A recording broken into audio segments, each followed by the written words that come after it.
അതുപോലെ ഈ മമ്മൂക്കയായിട്ടുള്ള ഒരു ബന്ധത്തെക്കുറിച്ച് ഒരിക്കൽ പറയുന്നത് കേട്ടിട്ടുണ്ട്. ശരിക്കും കണ്ണൂരിൽ നിന്ന് എറണാകുളത്തേക്ക് ഷിഫ്റ്റ് ആകാനുള്ള പ്രധാന കാരണം മമ്മൂക്കയാണോ? മമ്മൂക്കയാണ്. കാരണം മമ്മൂക്ക ആ സമയത്ത് ഞാൻ കണ്ണൂരിൽ തന്നെയായിരുന്നു. ഞാൻ ഒരു ഷൂട്ടിംഗ് അവിടെ എറണാകുളത്ത് ഐ മീൻ തലശ്ശേരി നടക്കുമ്പോൾ ഞാൻ മമ്മൂക്കേനെ കാണാൻ ചെന്നിരുന്നു. അപ്പോഴാണ് മമ്മൂക്ക എന്നോട് പറഞ്ഞത്, "നീ ഇവിടെ തന്നെ നിന്ന് കഴിഞ്ഞാൽ എങ്ങനെയാണ്?" അപ്പോൾ അത് മമ്മൂക്കയാണെങ്കിൽ എന്താണെന്നറിയോ, നമ്മളുടെ അടുത്ത് പറയുന്നത് നമുക്ക് കുറച്ച് പരുഷമായിട്ട് തോന്നാം. കുറച്ച് ആരഗൻ്റായിട്ട് നമുക്ക് ഫീൽ ചെയ്യും. പക്ഷേ വളരെ ജെന്യുയിൻ ആണ്. അപ്പോൾ ആ ജെന്യുയിനിറ്റി എനിക്ക് ഭയങ്കര ഇഷ്ടമാണ്. മമ്മൂക്ക പറയുന്നത് എനിക്ക് മനസ്സിലാവും. അപ്പോൾ എനിക്ക് ഭയങ്കര ഇഷ്ടത്തോടു കൂടിയിട്ടാണ് ഞാൻ മമ്മൂക്കയുടെ കൂടെയുള്ള സമയങ്ങളെല്ലാം ഞാൻ ചെലവഴിക്കാറ്. കാരണം പലപ്പോഴും ആ സമയത്തൊക്കെ പുറത്തുനിന്ന് കേട്ടത് അങ്ങനെ അല്ലല്ലോ. മമ്മൂക്ക ഭയങ്കര ദേഷ്യമാണ്. മാത്രമല്ല എൻ്റെ കുട്ടിക്കാലത്തും ഈ പറയുന്ന രീതിയിൽ മമ്മൂക്ക വരുമ്പോൾ സെറ്റിൽ വരുമ്പോൾ എല്ലാവരും സൈലൻ്റ് ആവും. രണ്ട് ഇമ്പാക്റ്റുകളാണ്. ലാലേട്ടൻ വരുമ്പോൾ സെറ്റ് വേറൊരു രീതിയിലാവും, മമ്മൂക്ക വരുമ്പോൾ സെറ്റ് വേറൊരു രീതിയിലാവും. അപ്പോൾ ഇത് രണ്ടും ഞാൻ ആ സമയത്ത് കണ്ടിരുന്നു കുട്ടിക്കാലത്ത്.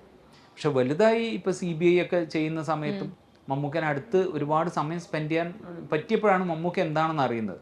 അപ്പോൾ ആ രീതിയിൽ മമ്മൂക്ക അത് പറയുന്ന സമയത്ത് എനിക്ക് മനസ്സിലായി എന്തിനാണ് എന്നോട് എറണാകുളത്തേക്ക് മാറാൻ പറയുന്നത്. കാരണം നമുക്ക് എപ്പോഴും ചാലഞ്ചസ് വേണം നമ്മുടെ മുമ്പിൽ. അല്ലെങ്കിൽ നമ്മൾ ഈ പറയുന്ന എൻ്റെ ഗ്രാമം എനിക്ക് ഭയങ്കര ഇഷ്ടമാണ്.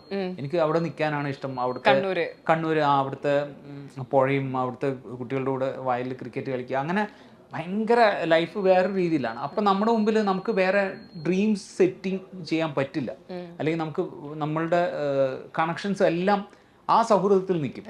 അതിൽ നിന്ന് ഇങ്ങോട്ട് എന്നെ പറിച്ചു കൊണ്ടുവന്നത് അതിൻ്റെ ഒരു റീസൺ എന്ന് പറയുന്നത് മമ്മൂക്ക. അപ്പൊ ഈ സേതുരാമയ്യർ CBI അതിനെക്കുറിച്ച് എന്തായാലും ചോദിക്കണമല്ലോ. മമ്മൂക്കൊക്കെ ഇപ്പോൾ ഉള്ളൊരു പടമായിരുന്നു. അതിലേക്ക് എത്തുന്നത് എങ്ങനെയായിരുന്നു ശരിക്കും? CBI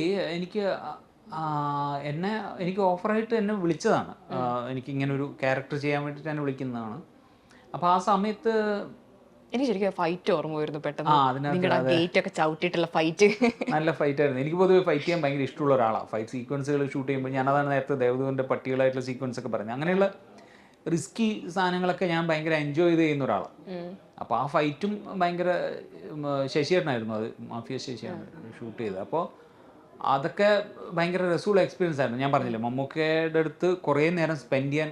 കാരണം ഞങ്ങൾ ഒരു സ്ക്രീൻ സ്പേസ് അത്രയും ഒരുമിച്ചുണ്ടായ സിനിമകൾ ഉണ്ടായിട്ടില്ല അതിന് മുമ്പ്. മമ്മൂക്കയുടെ കുട്ടിക്കാലം അഭിനയിക്കുക, അല്ലെങ്കിൽ ഇപ്പോൾ വിഷ്ണു എന്ന് പറയുന്ന പടത്തിൽ ഞാൻ ശോഭന ചേച്ചിയുടെ അനിയനായിട്ടാണ്.